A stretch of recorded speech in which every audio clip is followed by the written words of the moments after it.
자, 안녕하세요. 반갑습니다. 또 이렇게 아침 일찍 뵙습니다, 여러분들. 자, 오늘도 앞전주에 이어서 또 문제풀이를 계속 해보도록 하겠습니다. 아직까지는 기출문제를 풀고 있어요. 네. 자, 오늘 시작 페이지는 109페이지가 되겠고요. 그 다음에 문제는 195문부터 풀도록 하겠습니다. 여러분들이 독립운동사를 되게 어려워하는 경향이 꽤 많죠. 왜냐면, 이 자료의 방대함 때문에 어렵습니다. 그러니까 내용은 그렇게 어렵지 않은데 자료가 너무 많죠, 지금 현재. 그래서 이게 해년마다 문제들이 바뀌기 때문에 되게 어려워하는 것 같습니다. 그만큼 기본기에 충실해줘야 하는 의미를 가지고 있습니다. 기본기가 충실하지 않는 상태에서 문제를 풀었을 때 가장 어려운 점이라는 것은 불보듯 뻔한 일이거든요. 그래서 항상 여러분 유념하시기 바랍니다. 공부할 때는 뭐니 해도 기본기가 우선돼야만이 문제를 푸는데 훨씬 더 효율성과 장점을 갖는다. 이 생각을 가지고 임하시는 게 좋을 것 같습니다. 자, 문제 풀도록 할까요? 195번 가겠습니다. 자, 다음 법령이 실시된 기간에 있었던 사실을 옳은 것을 고르세요. 요즘 시험 문제는 알다시피 거의 대부분 99%가 사료예요. 사료의 익숙함을 좀 꼭 가지라는 얘기를 당부드릴게요. 자, 내용 보겠습니다. 1조, 국채를 변역 또는 사유재산제를 부인할 목적으로 결산을 조직하거나 그 점을 알고 이에 가입하는 자는 10년 이하의 징역 또는 금고에 처한다. 밑에 건 중요한 거 아니고, 그럼 여러분들이 사료 공부할 때 가장 핵심이 뭐냐면 전체를 전부 다 여러분들이 이해하기 어렵고요. 그 다음에 짧은 시간에 이게 뭘 요구하는 사료인지를 여러분들이 캐치할 수 있는 게 필요한 거거든요. 그래서 항상 자주 하는 얘기지만 키워드예요. 어떤 단어가 여러분에게 꽂혀야 된다고요. 네, 그리고 키워드를 빨리 찾고 단 10초, 20초 안에 문제를 해결할 수 있는 능력, 그것만 여러분의 고득점을 가는 길입니다. 그 핵심 뭔가요? 사유재산제입니다. 거기에.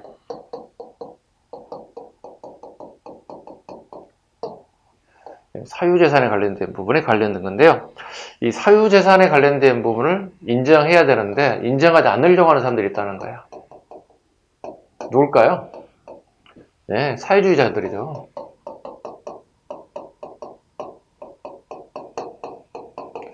네, 사회주의자들 추구하는 경제구조는 뭡니까? 공산주의죠. 얘들 생각하는 거죠. 공동 생산해서 공동 분배하는 거잖아요.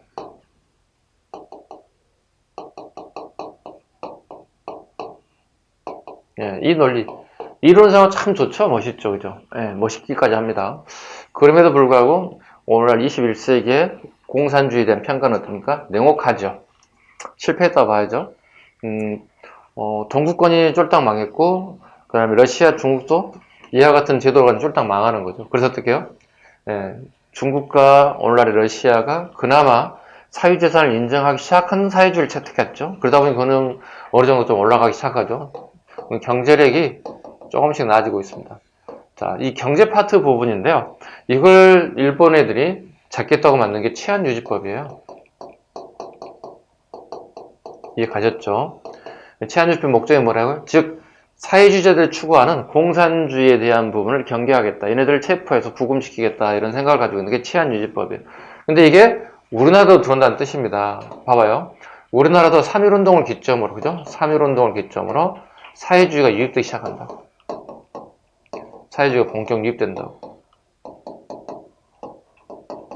사회주의가 뭡니까? 레닌 애들, 그죠? 볼셰비키.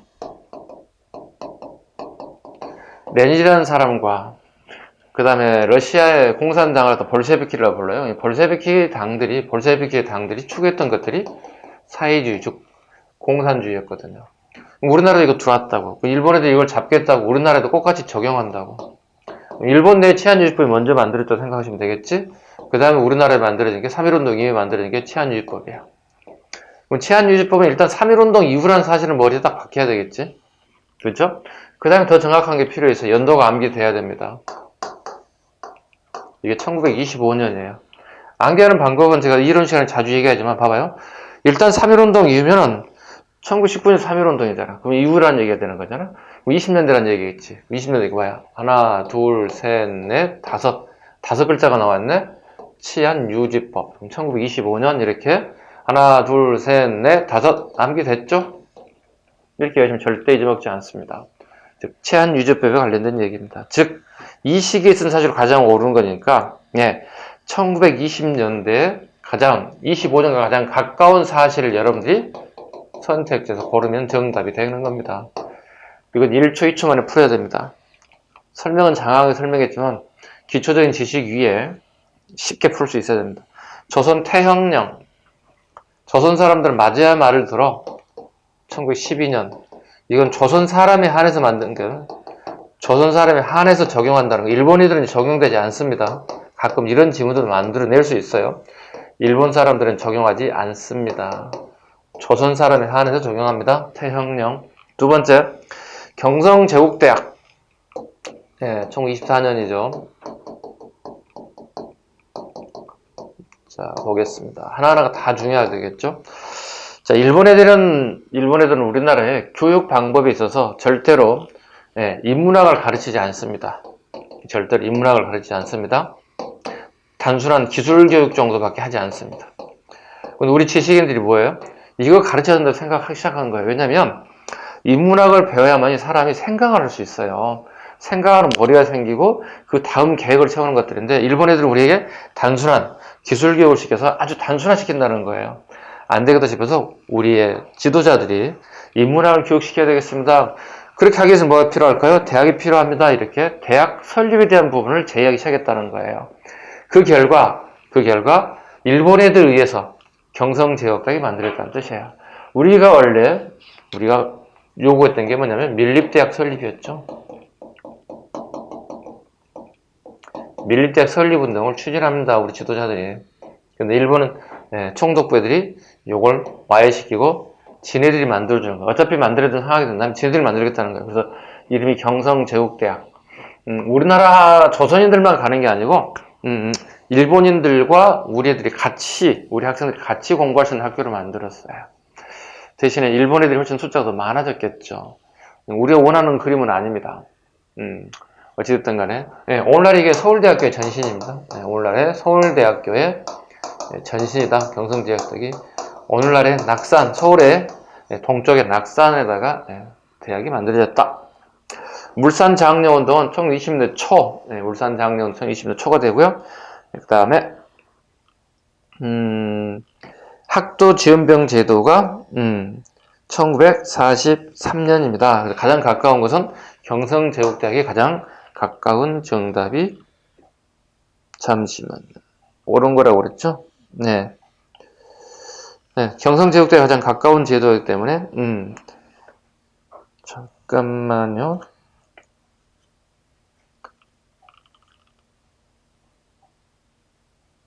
지금 여러분이 보고 있는 해설지가 잘못 해설이 되어 있네요. 잘못 해설이 되었네요. 잠시만요. 있었던 시기의 사실이군요. 가까운 게 아니고 시기의 사실을 물어본다면 그렇다면은 잘못되게 해석했네요. 치안유지법은 나라가 망할 때까지 1945년까지 시기가 발생되기 때문에 그럼 답은 4번이 되겠네. 학도지원병제 43년이기 때문에 답은 4번이 되겠습니다. 시기로 본다면 45년까지이기 때문에 제가 문제를 잠깐 잘못 봤습니다. 이해해 주시기 바랍니다. 자, 196번 보겠습니다. 자, 다음 법령이 적용된 시기에 한국의 상황을 가장 옳은 것을 고르세요. 제1조 회사에 설립은 총독부의 허가를 받아야 된다. 회사령이네요. 1910년대 허가제에 관련된 부분이 되겠습니다. 구분하면 되겠죠? 20년대 신고제로 바꾸죠. 이렇게 요것만 이렇게 살짝 구분하시면 될 것 같습니다. 자, 이 시기의 상황으로 가장 옳은 것을 고르세요. 이거 1910년대에 대한 부분을 선택적으로 골라야 되겠네요. 자, 직결처분과 가진 헌병경찰이 한국인의 태형령 잠깐 언급드렸죠.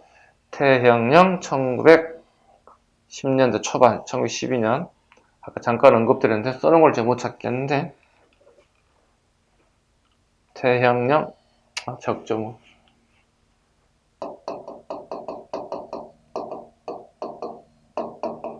네, 가장 가까운 정답이 되겠네요. 내 살림 내 것으로 등의 구호를 내세운 물산장려운동. 물산장려운동 아까도 했으면 1920년대 초.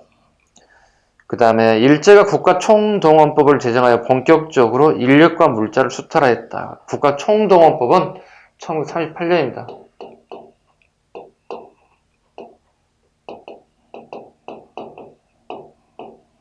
네, 태평양 전쟁을 앞두고 있습니다.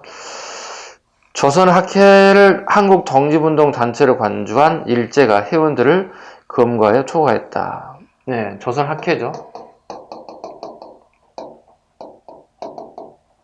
네, 조선학회 사건이라고 합니다.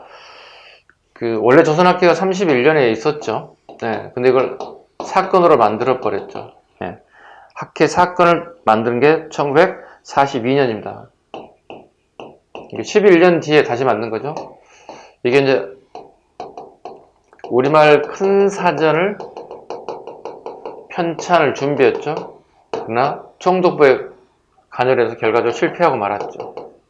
그리고 10여 년이 지나고 난 다음에 1942년에 함흥여학교 사건이라고 얘기합니다. 함흥여학교니까 여고생이죠. 오늘날 치면 여고생들이 우리 조선어를 그 당시 우리 조선어라고 그러죠. 우리 조선어를 사용하다 원래 이 시기가 되면 우리말을 사용 못하게 되어 있습니다. 조선어 사용 관련자들이 체포, 그 결과 법 적용, 치안유지법 적용을 받습니다. 그 결과 처벌을 받게 되었다. 이게 조선학교 사건이죠. 언제든지 나올 수 있어요. 지금 작년도 우리 해양 간부 시험에도 나왔죠. 해양경찰 간부에도.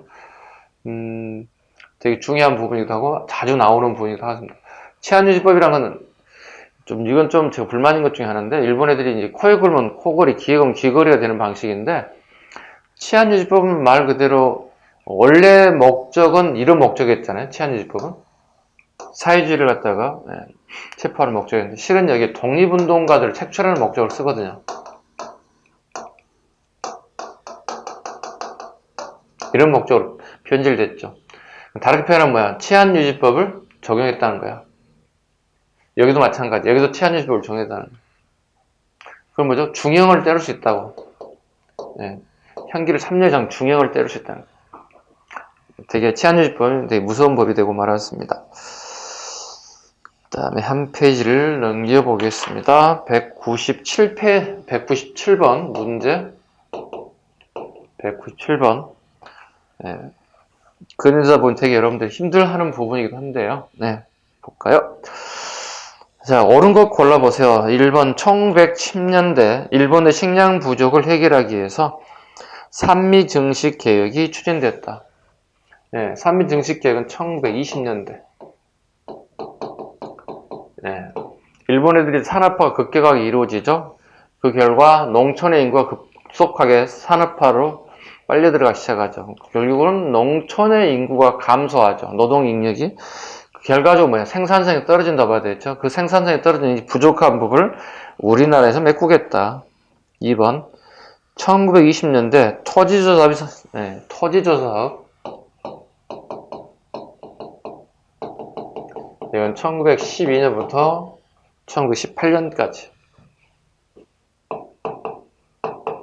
이 정도를 우리가 암기하고 있어야 됩니다. 그 다음에 3번 1930년대 조선의 기업의 발전을 억압하는 해사령과 그 다음에 어업령이 공포되었다. 해사령은 1910년. 이 정도, 이것도 다 외워주셔야 됩니다. 그 다음에 어업령 1911년.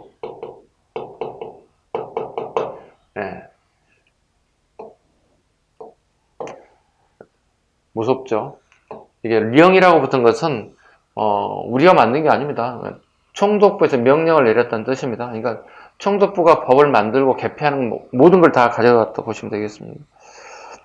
그 다음에 1940년대 국가총동원법. 아래에서 가혹한 물자 공출이 이루어졌습니다. 네, 답은 4번이 되겠습니다. 그 다음에 문제 198번을 가야 되겠는데요. 좀 지우겠습니다.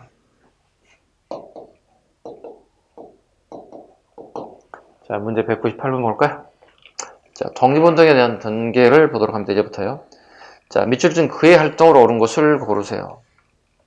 경술련 열의 형제들이 모여서 같이 만주로 갈 준비를 하였다. 여기서부터 감이 와야 됩니다. 벌써. 그들은 1만 녀석의 재산과 가옥을 모두 팔고 큰 집, 작은 집이 함께 압록강을 건너 떠났다. 그는 만주에서 독립군 양성을 기간인 신흥강습소를 설립하였다. 예, 이해영 형제들입니다. 첫 단어에 나와야 되겠죠. 우리 역사상 처음으로 노블레스 오블레스를 처음, 즉 노블레스 오블레스는 말은 있는 자들이 없는 자들에게 베푸는 걸 처음 실천한 인물이에요. 대단한 거죠. 노블레스 오블레스 먼저 실천하는 이게 쉬운 게 아니잖아요. 뭐 예를 들어서 이분이 총 재산이 요즘 돈으로 한 사람에 보면 8천억에서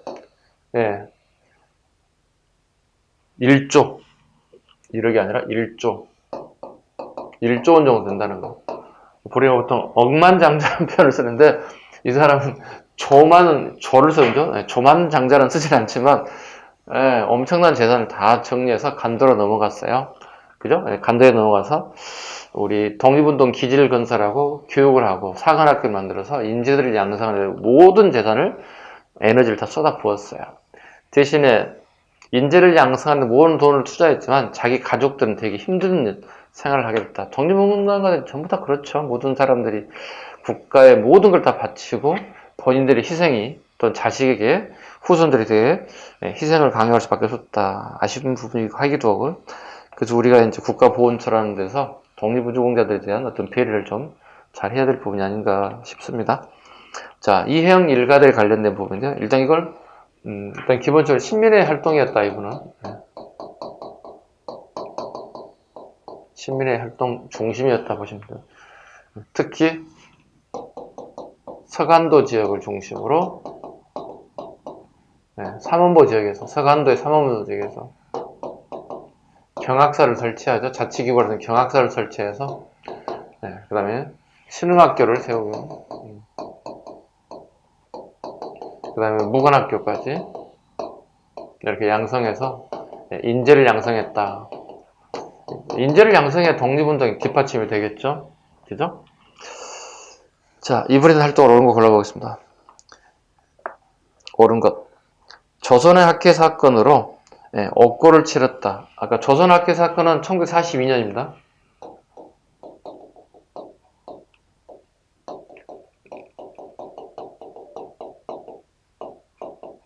조선 학회 사건은 1942년. 옥고를 치러 돌아가셨다는 얘기인데 아쉽게 이해영 선생은 1932년에 사망합니다.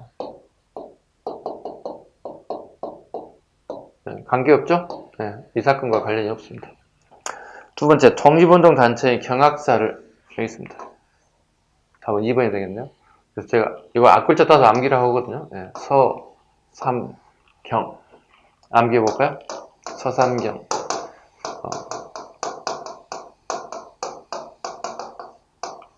우리 독립운동 기지를 항상 할 때 이렇게 제가 설명을 드려요. 하나, 둘, 셋, 원, 투, 쓰리.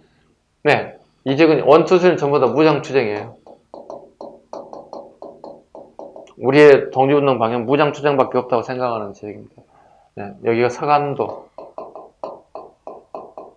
여기가 북간도, 여기는 뭔가요? 연해주.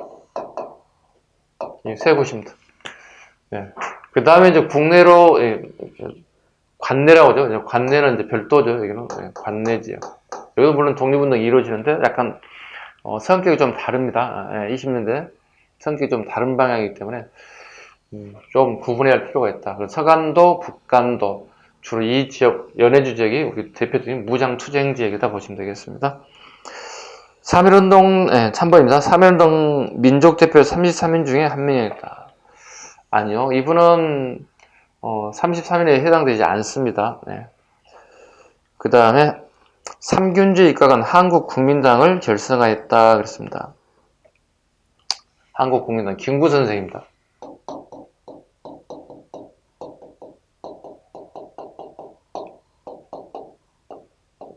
김구 선생. 그 다음에 임시정부가 만들어지면서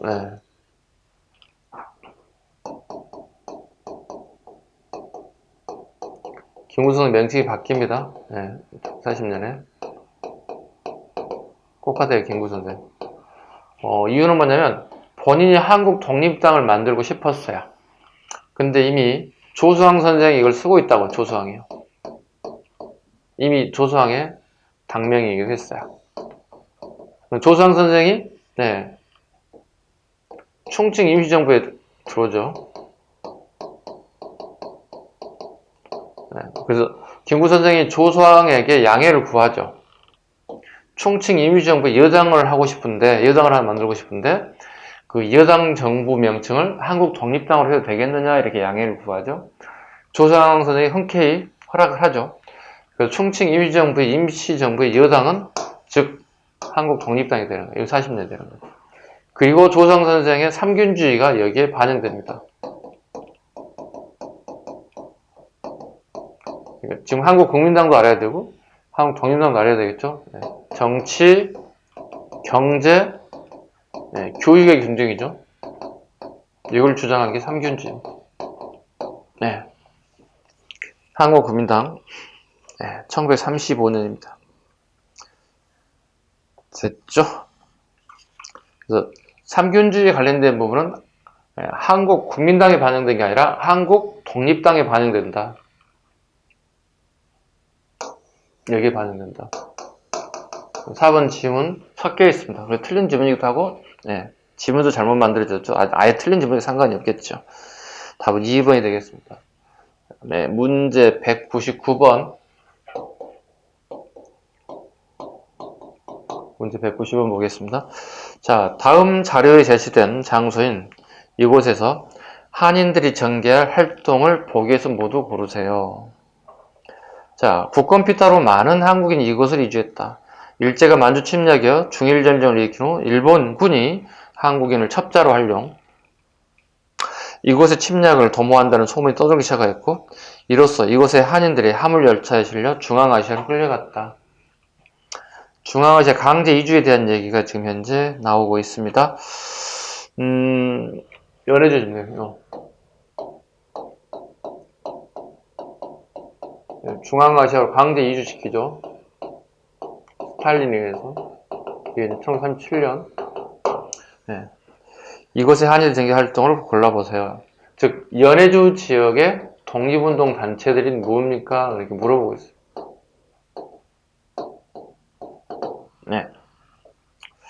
첫 번째, 성명회를 조직했다. 성명회. 맞습니다. 성명회. 그 다음에 여기 빠져있지만, 권업회라고 단어 추가하시면 돼요. 권업회. 이렇게 외워버리세요. 성권. 성명회, 권업회. 그 다음에, 대한국민회 조직. 이것도 포함되어야 됩니다. 대한국민회. 대한국민회를 조직했다.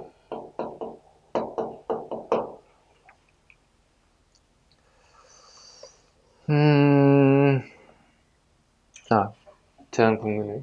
연도를 잘못 적었군요. 3.1운동 이후에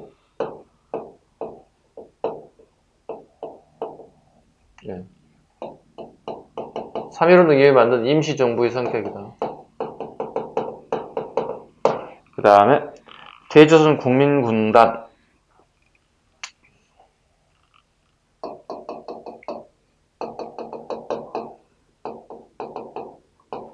이건 박용만입니다. 하와이. 이건 무관학교 성격이다. 군 장교를 양성한다는 목적을 가지고 있습니다. 이건 하와이고요. 박용만이 미국에서 그죠? 생활했던 사람인데 미국에서 이제 이승만과 좀 사이가 안 좋아집니다. 네. 독립운동 방향이 노선이 좀 달라요, 이분하고. 그 박용만이 하와이에 건너가서 네, 세운 학교가 대조선 국민학교, 일종의 사관학교라 보시면 되겠습니다. 대한강복군 결성. 네, 대한강복군이 네, 여기 들어가면 돼요. 이게 1914년. 1914년을 만들었다. 1914년에 해체됩니다. 그 이유는 1차 세계대전에 러시아하고 일본군이 같은 연합군으로 참전하게 되면서 일본 애들이 러시아에 강력하게 요구하죠. 그 결과 대한강복군은 당연히 만들어 당연히 없어집니다. 최소한 이 정도는 우리가 다 알아야 되는 부분입니다. 연해주에서 가장 중요한 대한강복군, 그 다음에 대한국민회까지 전체가 중요합니다. 그래서 기억, 니은, 니을 답은 3번이 되겠습니다. 되게 중요한 문제고요. 별표랑 제가 한 5개 할까요? 지금 현재 작년 해양경찰 간부후보 시험에 나왔는데 우리 일반직으로 준비한 친구들도 언제든지 나올 수 있는 거니까 꼭 기억 잘 하시기 바랍니다. 그 다음에 문제 200번을 풀도록 하겠습니다.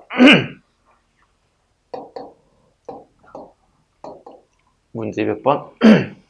자, 다음 선언한 민족운동에 대한 설명으로 옳은 것을 고르세요. 금일 5인은 이 거사는 정의, 인도, 생존, 존영을 위하는 민족적 요구이니 오직 자유적 정신을 발휘할 것이요 결코 배타적 감정으로 일주지 말라. 최후 한 사람까지, 최후 한순간까지 민족의 정당한 의사를 K 발표하라. 일제 행동은 가장 질서를 존중하여 5인의 주장과 태도를 대하여 어디든지 광명정대하라. 예, 1919년 3.1운동 때 이걸 기미독립선언이라고 그러죠.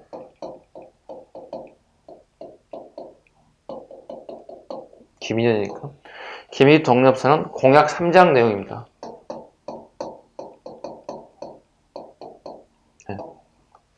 기미독립선언서가 하나로 시험에 나올 수도 있고 공약 3장이 나올 수도 있고 시험이란 건 두 가지 다 나올 수 있어요. 언제든지 나올 수 있다.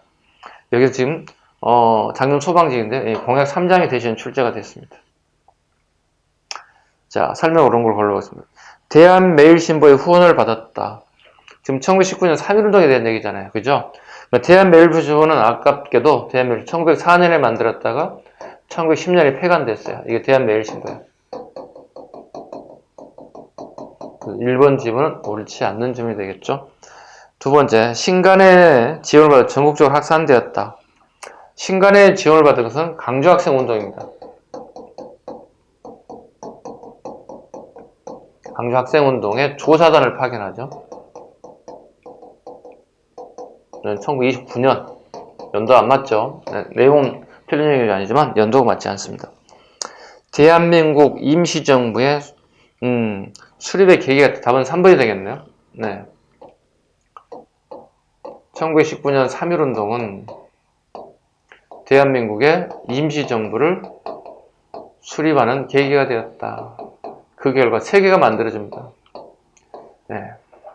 첫 번째, 방금 얘기했던 대한국민의회가 만들어집니다.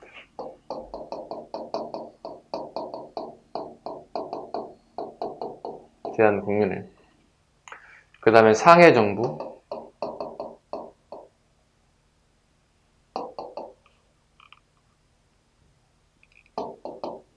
그 다음에 한성정부. 이렇게 세 개가 만들어지죠. 임시정부가 3.1운동에 우리가 실패했잖아요. 그죠? 실패한 어느 하나가 무정부였어, 우리가.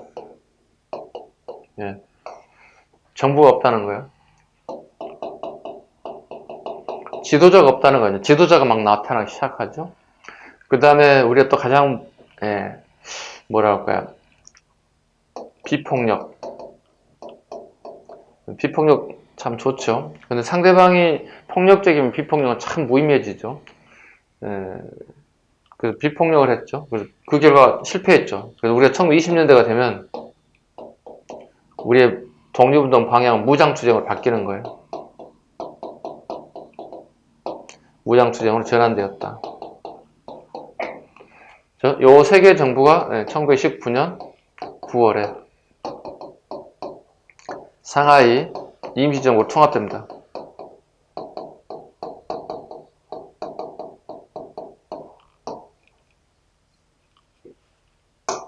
끊임없이 물어보는 것들입니다. 예. 지금 근현대사 부분은 뭐 하나하나 모든 것들이 전부 다 시험 요소다 보셔야 되겠죠. 답은 3번이 되겠네요. 원산 노동자 총파업을 이끈 운동이 있었다. 원산 노동자 파업은 제가 연도를 외우라고 얘기합니다. 네, 작년에도 나왔잖아요. 그래서 작년 끊임없이 외우라는 얘기예요. 원산 노동자 총파업 1929년.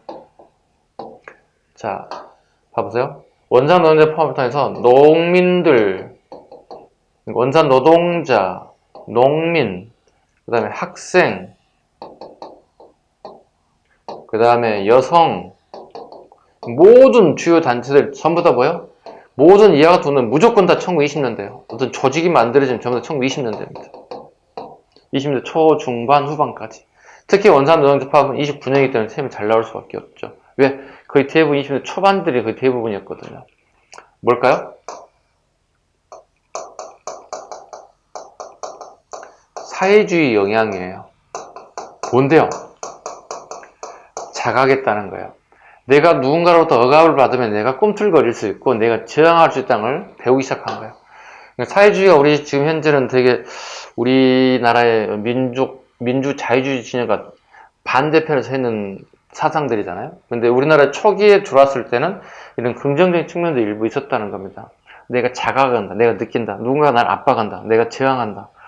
이런 의식들이 조금씩 나타나고 있습니다. 자, 됐고요. 201번 갈까요? 좀 지우겠습니다. 양이 많아져서. 문제 201번.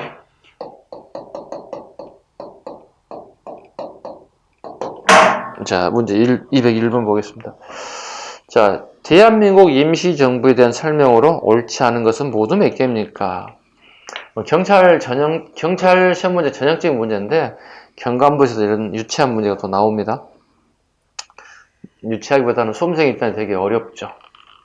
자, 옳지 않은 것. 민주주의 입각한 정책 형태를 갖추었으나 국내와는 연결된 적이 없다. 임시정부가 정치 형태를 갖추긴 맞죠. 근데 국내에 연결된 게 없다고 그랬잖아요. 네. 연결된 게 있죠. 연통제, 그 다음에 교통국. 이건 연결되어 있습니다. 요 목적들은 결과적으로 군자금입니다. 결론은. 군자금 모금이 꼭 필요하죠. 네, 이런 목적들 가지고 있다. 연통제, 그 다음에 교통국. 두 번째, 3차 개헌을 통해 국무위원회에서 주석제로 바뀌어 김구가 주석을 맡았다 그랬습니다. 3차 개헌이 아니고 이건 4차 개헌입니다. 예. 2번인가? 나.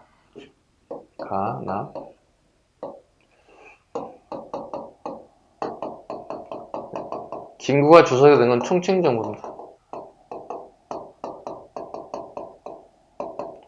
이게 4차 개헌입니다. 네. 3차는 집단 지도 체제였죠. 국무위원 중심 집단 지도 체제였죠. 그러나 4차 개헌 때는 이렇게 김구가 주석이 됐죠. 주석이란 한 사람이 세 가지 기능을 다 가져가죠. 입법, 사법, 행정의 기능을 독점하는 것다. 우리는 주석제다 이렇게 하죠. 4차 개헌입니다. 5차는 부주석제가 돼요. 44년에. 1차, 2차, 3차, 4차, 5차 개헌 정도는 우리가 가장 기본적으로 알아두셔야 됩니다. 참고로 적어볼까? 1, 2, 3, 4, 5. 1, 2, 3, 4, 5. 대통령제죠.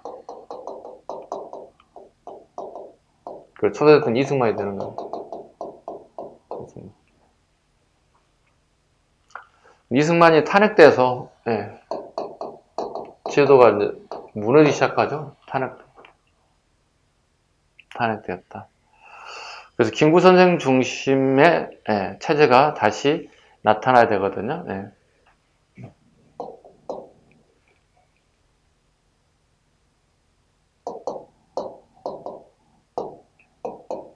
김구 선생 중심으로 끌고 나간다고 해야 되겠죠. 네. 김구 선생 중심으로 끌어낸다. 김구가 중심이 됩니다. 네. 3번은 집단 지도체제죠. 네. 이거 공무령이라고 합니다. 공무령제라고 합니다. 공무령제. 네. 집단 지도체제. 네. 김구를 중심으로 한 집단 지도체제. 네. 국무위원제도. 즉 장관들이죠. 장관들이 중심이 되야 된다. 물론 김구는 중앙에 있었겠죠. 국무위원, 장관 중심의 집단 지도체제. 국무령 중심, 그 다음에 대통령제, 여기 주석제, 김구 선생. 5차 개헌이 주석제와 부주석제로 가죠. 네, 김구와 김규식. 네. 키워드 1차 대통령제, 2차 국무령, 3차 국무위원, 집단 지도체제, 주석제, 부주석제. 기본적으로 알아야 되겠죠? 네.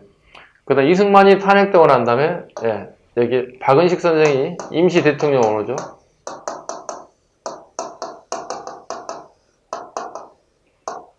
박은식 선생이 했던 게 뭐야? 네. 이 제도로 헌법을 바꾸는 거죠. 네. 뭐 이 정도는 우리가 뭐 시험을 얼마 두지 않고 있는 입장이라면 이 정도는 이해할 수 있었으면 좋겠습니다. 다 이어서 가죠. 201번 지문에 다 국외 거주 동포에게 독립공채를 발행했다. 일명 애국공채라고 그러죠. 발행했습니다. 왜 발행할까요? 전혀 없어요. 돈이 없어요. 파리 강화의 대표를 파견하는 등 외교활동을 전개하였다. 김규식입니다. 김규식 맞습니다. 그 다음에 조소왕의 3군주를 기초해 대한민국 건국강령을 발표했다. 충직 임시 막 했던 부분이요. 답은 2번이 되겠습니다. 그 다음에 202번 다음 인물에 대한 설명으로 가장 적절하지 않는 것. 자, 직명 경무국장이었다. 네, 처음 우리 이때 김구의 직책이 경무국장입니다. 이건 기출문제였는데 작년에 또 나왔네요. 기출이 반복됐습니다. 그래서 한 번 더 나왔네요. 이게 한 몇 년 됐거든요. 나온죠. 네. 경무국장 출신이었다. 연령 44세, 출생지 신천, 임명연월 1919년. 적절하지 않는 것.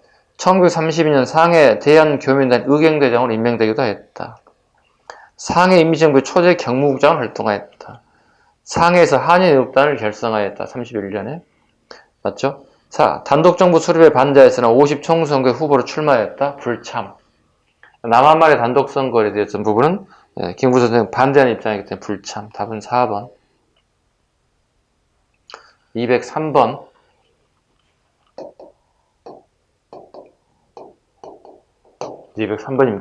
자, 다음 사실들을 시기순으로 바르게 나열한 것은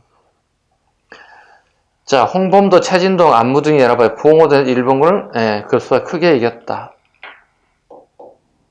1920년 윤봉길 상하이 폭탄을 던져 일본군 장성과 다수의 고관을 살상하였다. 1932년 윤봉길, 이봉창 대표적인 한인 애국단들입니다. 이 두 사람을 알아두셔야 되겠죠. 가장 기본적으로. 그 다음에 세 번째, 연해주지역의 한인 집단촌인 신안촌이 건설되고 대한강복군 정부가 조직됐다. 대한강복군 정부가 조직됐다. 1914년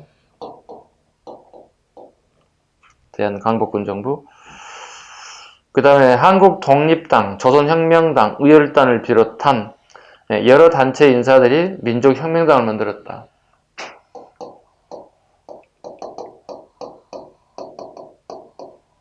앞에 조선을 좀 넣어주는 게 좋습니다.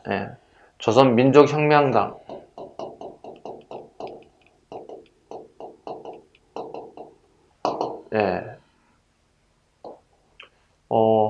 김원봉,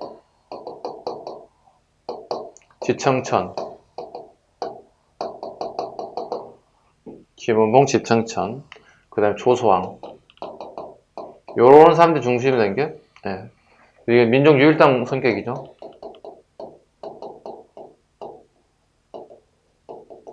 왜냐면, 사회주의 계열과 민족주의 계열이 결합됐기 때문에, 김원봉이라는 사람이 등장하기 시작합니다. 35년 되면. 그죠? 김원봉은 의열단의 총 책임자이기도 하고요. 이 성격 35년이죠. 그러나 이건 얼마 가지 못하고, 이건 탈퇴해야 돼요, 이분들은. 왜냐면, 의열단 중심의 체제가 운영되거든요. 결국 이 사람들이 떠날 수밖에 없었어요. 그죠? 그래서 1938년이 되면, 이걸 잘못 적었군요. 쏘리. 이게 한국민족혁명당입니다. 그리고 여기에 이제 조선민족혁명당입니다. 쏘리. 선생님이 실수했습니다. 35년이 한국민족혁명당. 줄여서 이걸 한민혁. 그 다음에 이걸 조민혁. 이렇게 외우시면 됩니다. 한민혁, 조민혁. 이런 식으로 외우시면 되겠습니다. 그 다음에요. 한국독립당, 조선혁명당, 의열단을 비롯하여 여러 단체 인사들이 민족혁명당을 창건하였습니다. 1935년에 관련된 줄여서 한민혁 잡으시면 될 것 같습니다. 자, 순서는 3번이 돼야 되겠죠? 연도로 본다면. 그 다음에 204번 보겠습니다. 문제 204번. 자, 지도에 표시된 전투가 일어났던 시기를 연표해서 옳게 고른 것은, 자, 영능가 전투, 흥경성 전투, 쌍성보 전투, 대전자령.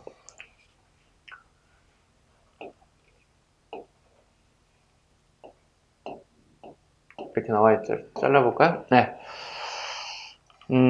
자르는 이유가 있죠, 이렇게.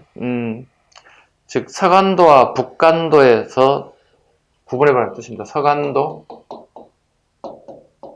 북간도의 전투적이 달라졌습니다. 지금 나오는 전투 지역들은 전부 다 1930년대, 1930년대 초반 한중 연합 작전에 대한 것들입니다. 이유가 뭘까? 이유가 1931년에 만주사변이 발생하죠. 만주사변이 발생했다는 얘기는 우리나라와 중국 사람들이 공동의 적이 생겼다. 그 공동의 적이 누구냐? 일본 애들이더라. 그 결과 우리 조선 사람들과 그 다음에 만주니까 중국 사람들 간에 한중 연합작전, 공동의 적이 생겼기 때문에 연합작전을 펼칠 수 있는 계기가 되었다. 이해 가시죠? 그래서 1930년대 한중 연합작전 이렇게 얘기합니다. 두 가지로 이렇게 나눠보겠습니다. 우리가 1920년대 보시면, 뭐랄까요. 자유시 참변을 겪죠.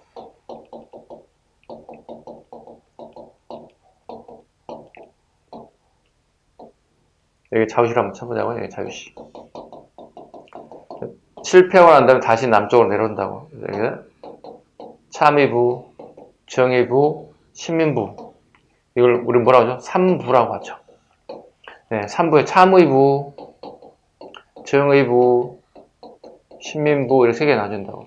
근데 여기는 한결같이 뭐가 되냐면 사회주의 계열과 민족주의 계열이 섞여 있다고. 얘들이 다시 재집결해야 할 필요가 있다. 색깔이 좀 다른 애들이 뭉쳐있다. 그걸 하나로 모아야 할 필요가 있다. 그게 첫 번째가 혁신의회입니다.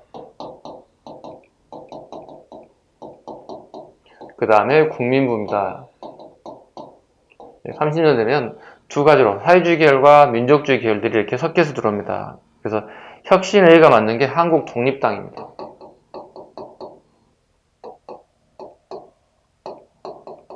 한국 독립당. 한국 독립당의 가장 대표적인 인사가 지청천. 지청천이 주로 승리한 전투가 이제 쌍성보. 아까 그림에 나와 있죠? 쌍성보, 대전자령, 쌍성보, 대전자령, 그 다음에 동경성, 그 다음에 경박호. 지금 위치를 잡아오시면 전부 다 뭐죠? 북간도 지역입니다. 전부 다 북간도 지역입니다. 얘네들은 중국의 호로군과 힘을 합쳤습니다. 중국의 호로군과 중국의 호로군들은 뭐라 할까요?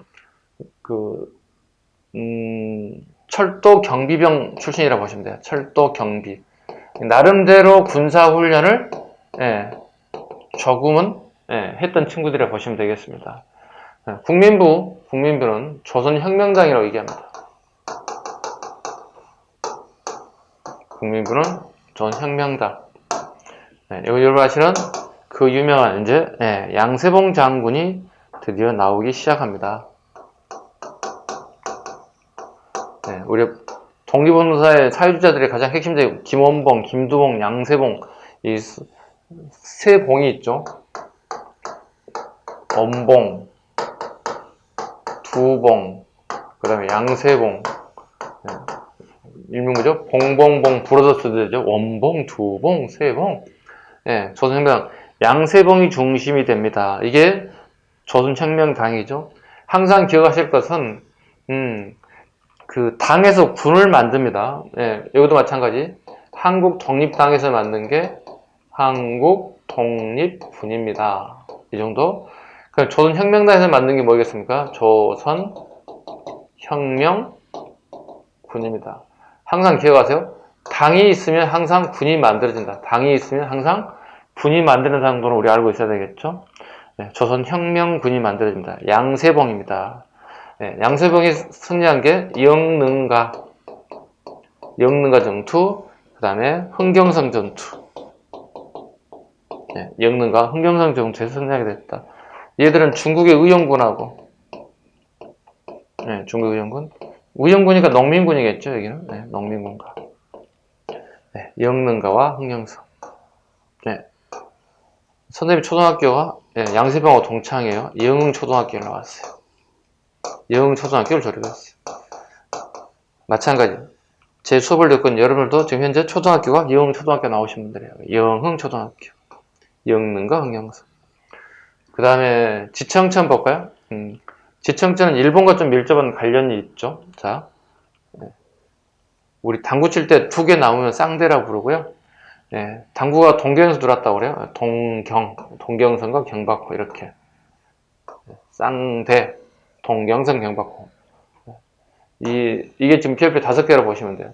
최근에 가장 잘 나오는 게, 핫하게 나오는 게 30년 초반 한중연합작전에 혁신해야 국민부, 그 다음에 한국 독립군과 조선혁명군을 구분할 수 있는지, 민족주의 계열의 지청천, 그 다음에 사회주의 계열의 조선혁명군, 즉 한국이나 그 다음에 대한이나 이런 글자는 전부 다 민족주의 계열을 보시면 되고요. 조선이라고 하는 글자가 들어가면 무조건 이건 사회주의자를 보시면 돼요. 사회주의 조직이다 보시면 돼요. 아셨죠? 조선과 한국과 대한은 구분하시면 쉽게 구분할 수 있다. 됐죠? 문제 풀겠습니다. 시기의 연표를 옳게 고른 것은 그랬습니다. 영능과 흥경성, 쌍성보, 대전장 전부 다 30년 초반 한중연합전이다. 답은 3번이 되겠죠. 문제는 되게 쉽게 나왔습니다. 쉽게 나왔지만, 법원직 치고 되게 쉽게 나왔지만, 이 두 개를 여러분들이 구분을 잘 하실 수 있어야 한다. 이거 구분 못하는 사람이 되게 많습니다. 선생님, 모의고사 매해 내죠. 모의고사 여러 형태, 여러 각도의 문제를 출제하죠.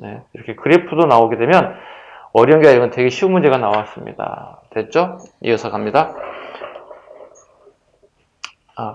이걸 메모하고 계신 분도 계실 것 같은데, 메모하실 분들이 이렇게 메모를 좀 하세요. 시간이 없어서 휴대폰을 찍는다든가 하면은 뭐 여러 가지 방법을 통해서 여러분들이 하셔야 됩니다. 일일이 다 메모를 하려 치면 시간이 좀 부족할 수도 있을 것 같기도 합니다. 아니면 또 공부 잘하시는 분들은 뭐 굳이 뭐 그렇게까지 필요 없는 거고요. 그렇죠? 자, 잠시 쉴까요? 네, 잠시 쉬도록 하겠습니다. 네.